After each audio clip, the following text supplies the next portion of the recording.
Olá, sétimo ano! Espero que estejam bem! Chegamos à nossa quarta videoaula de português. Sou Adriana Pires, professora da Rede Estadual de Ensino do Rio de Janeiro. Na aula de hoje, vamos estudar coesão textual. Vocês sabem o que é coesão? Não? Então vamos aprender. Coesão é a conexão, ligação, harmonia entre os elementos de um texto. Percebemos tal definição quando lemos um texto e verificamos que as palavras, as frases e os parágrafos estão entrelaçados, um dando continuidade ao outro. Para ser melhor empregada, a coesão necessita de recursos como palavras e expressões que têm como objetivo estabelecer a interligação entre os segmentos do texto. Esses recursos são chamados de elementos de coesão. Vejamos um exemplo de texto sem coesão. Cidadezinha qualquer. Casas entre bananeiras, mulheres entre laranjeiras, pomar, amor, cantar.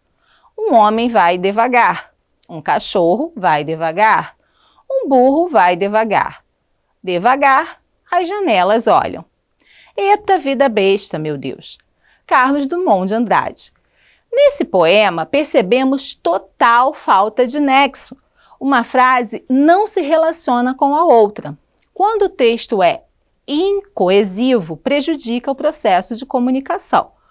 Vamos conhecer agora os tipos de coesão textual.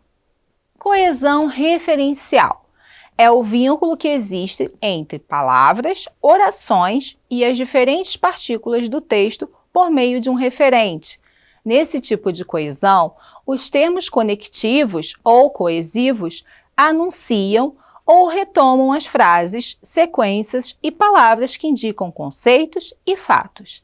Isso pode ocorrer através da anáfora ou catáfora. A anáfora faz referência a uma informação que já foi mencionada no texto, ou seja, ela retoma um componente textual e também pode ser chamada de elemento anafórico. Os pronomes, por exemplo, são elementos anafóricos. Vejam o exemplo. O doutor está de férias. Ele só retornará aos atendimentos no próximo mês. Nesse exemplo, houve a retomada do substantivo doutor pelo pronome ele. E em Mariana comprou um novo carro. O veículo é o lançamento do ano.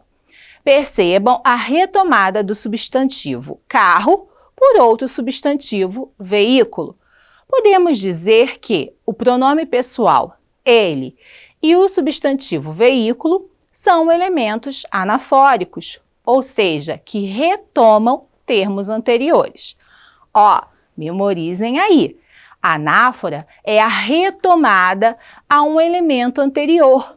Vejam, anterior, anáfora, beleza? E a catáfora? Vamos ver. Se na anáfora é antes, logo, na catáfora, o referente aparece depois do item coesivo. Você identificará o elemento coesivo e depois catará, catáfora, a que termo se refere. É o contrário da anáfora. Entenderam? Vejam nos exemplos. Só desejamos isto. Férias. Percebam que o pronome demonstrativo isto aparece antes do referente férias, que aparece logo depois. E em Pedro comprou vários ingredientes: açúcar, farinha, ovos, chocolate em pó e leite. Notem que a expressão vários ingredientes aparece antes do referente que apresenta quais itens Pedro comprou: açúcar, farinha, ovos, chocolate em pó e leite. Tranquilinho, né? Então, continuemos. Os principais mecanismos da coesão referencial ocorrem por meio da elipse. Acontece quando se omite um termo já exposto previamente, mas percebido na oração ou texto devido ao contexto da mensagem apresentada.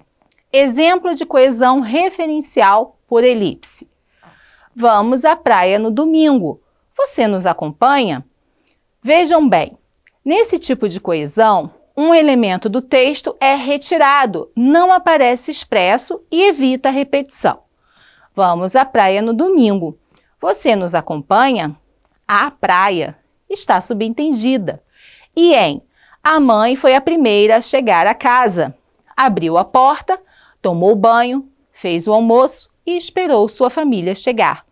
Notem que há a omissão do termo a mãe nas outras ações para evitar a repetição. Compreenderam? Agora estudaremos a coesão referencial por contiguidade. Epa! Não se assustem com o nome, pois contiguidade significa aquilo que é próximo, imediato. Ocorre com termos que possuem mesmo valor semântico. Vejam, ao decorrer em que o mar se agitava, as ondas batiam nas pedras, a espuma branca chegava na areia e as águas novamente se acalmavam. Percebam que os termos ondas, espuma branca e águas possuem o mesmo sentido que mar. Certo? Vamos para o estudo da coesão referencial por substituição. Acontece quando há utilização de uma palavra ou termo que tenha valor ou significados sinônimos no lugar de outros. Vejamos. Exemplo: Marcos partiu. Ele fica feliz quando vai para o aeroporto, mas é um homem muito ligado à família e aos amigos. Percebam que as palavras em negrito estão presentes para evitar a repetição de Marcos em tão pouco tempo nos períodos que se sequenciam. Até aqui, tudo certo? Vejam bem, a substituição de um termo ocorre quando uma palavra ou substantivo é retomado ou sucedido. No caso da retomada, tem-se a anáfora e, em caso da sucessão, existe a catáfora, que estudamos no começo, ok? Há também outros exemplos possíveis que contribuem para a coesão de um texto, como os hiperônimos e hipônimos. O hiperônimo acontece quando o primeiro termo possui uma totalidade e importância maior, maior, na frase que o termo que o segue. Exemplo: gosto muito de bolo, de chocolate, então amo. Bolo abrange chocolate. Já o hipônimo, hipo, menor, acontece quando o segundo termo mencionado tem mais peso que o primeiro. Exemplo: os sapos ficaram de olho nas moscas. Os anfíbios são predadores de mosquitos e alguns outros insetos. Anfíbios abrange sapos. Muito bacana, não? A nossa língua portuguesa é perfeita. Porém, terminamos por hoje os nossos estudos. Quer dizer, a videoaula, porque tem muito mais na sua OE e nos podcasts. Não deixe de conversar com o seu professor. Um grande abraço e bons estudos!